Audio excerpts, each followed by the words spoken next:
स्वागत है आप सभी का हमारे YouTube चैनल पर जिसका नाम है सौरभ क्लासेस। आज मैं बीए सेमेस्टर 1 के MJ1 पेपर से, जो कि हमारा NEP का सिलेबस है, उससे भारत की विशेषता लेकर उपस्थित हुआ हूं। तो चलिए शुरू करते हैं। भारत की विशेषता। भारत देश विश्व के प्रमुख देशों में एक है। इसकी अनेक मौलिक विशेषताएं हैं। इसकी मौलिक एकता इसकी विभिन्नताओं में निहित है। विभिन्न जातियों द्वारा विकसित एवं प्रतिपादित सभ्यता पर आधारित भारत की यह मौलिक एकता संसार में अद्वितीय है।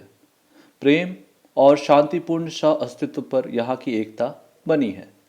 प्राचीन काल में संस्कृत को भारतीय एकता का प्रतीक माना जाता था।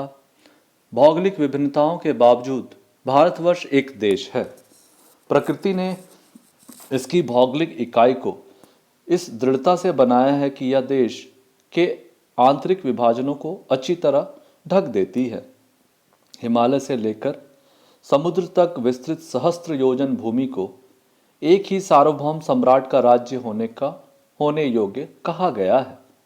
प्राचीन ग्रंथों में ऐसे अनेक शासकों का उल्लेख मिलता है जिन्होंने भारत के अधिकांश प्रदेशों को एक सूत्र में बांधने की चेष्टा की।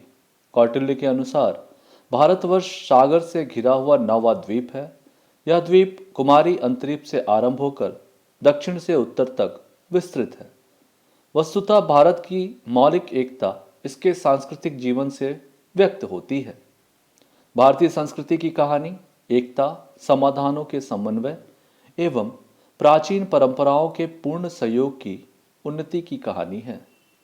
भारत और भारतीय संस्कृति में वही संबंध है जो आत्मा और शरीर में, प्राकृतिक और भौगोलिक विशेषताओं, ऐतिहासिक अनुभवों, धार्मिक विचारों और राजनीतिक आदर्शों के कारण भारतवर्ष में एकता का भाव का विकास हुआ और इन्हीं कारणों से यह स्थिर और दृढ़ होता चला गया।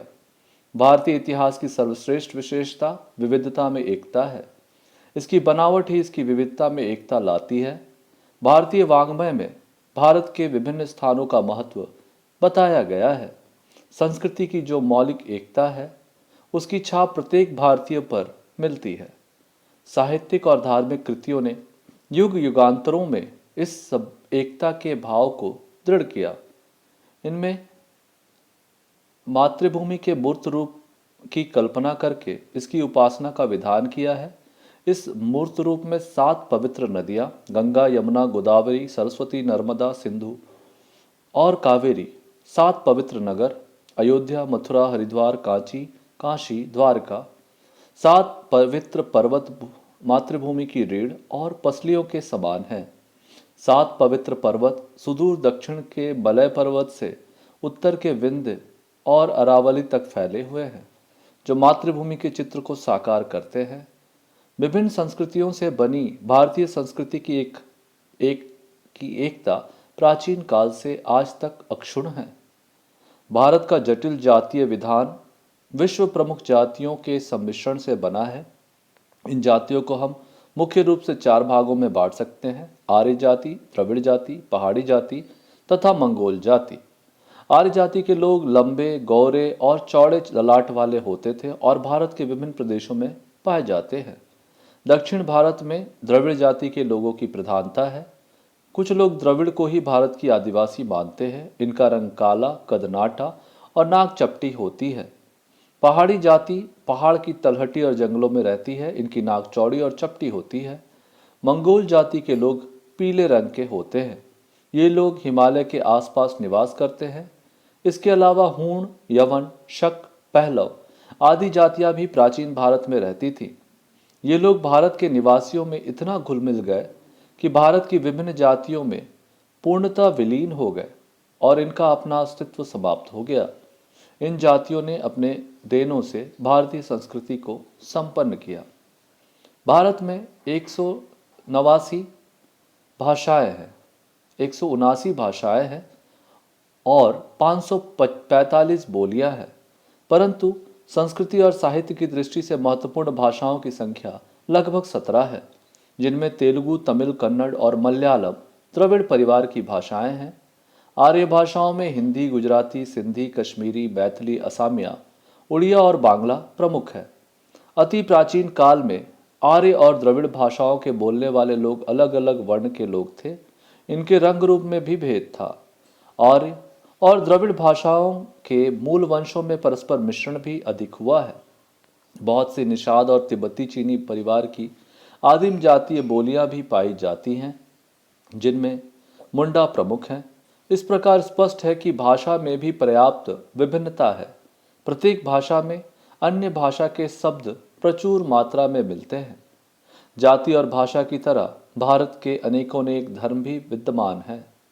यहाँ हिंदू, बौद्ध, जैन, सिख, इस्लाम, पारसी और ईसाई धर्मों के मानने वाले लोग रहते हैं। स्पष्टतः विभिन्नताओं के बावजूद भारतीय धर्मों में पारस्परिक संबंध बहुत घनिष्ठ और महत्वपूर्ण हैं।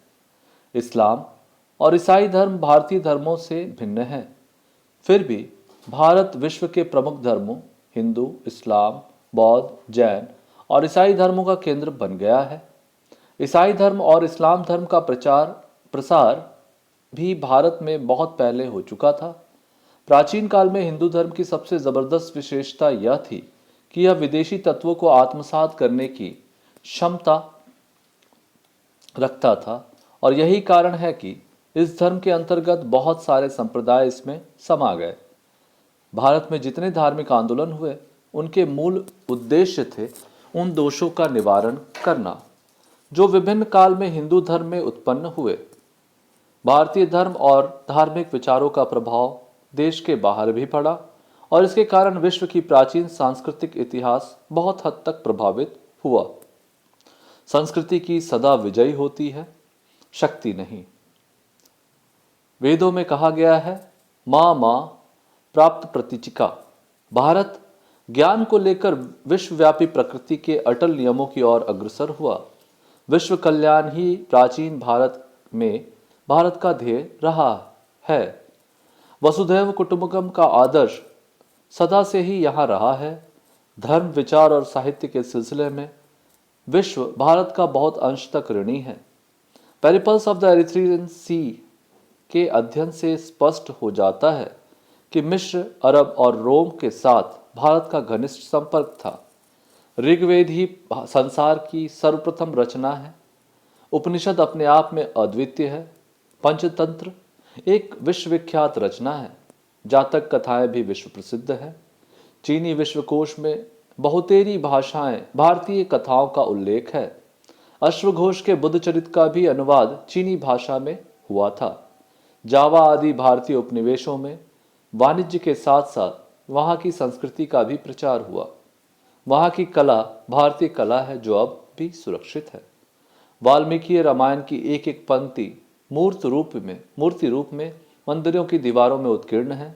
संस्कृत भाषा का प्रभाव लिथुएनिया की भाषा पर भी है। लोकमंगल की भावना से जीवन व्यतीत करना ही प्राचीन काल में हमारा आदर्श था। भौतिक क्षेत्र में भी भारत की देन प्रशंसनीय है। नालंदा विश्वविद्यालय से प्राचीन अंतर्राष्ट्रीय स्वरूप का परिचय मिलता है।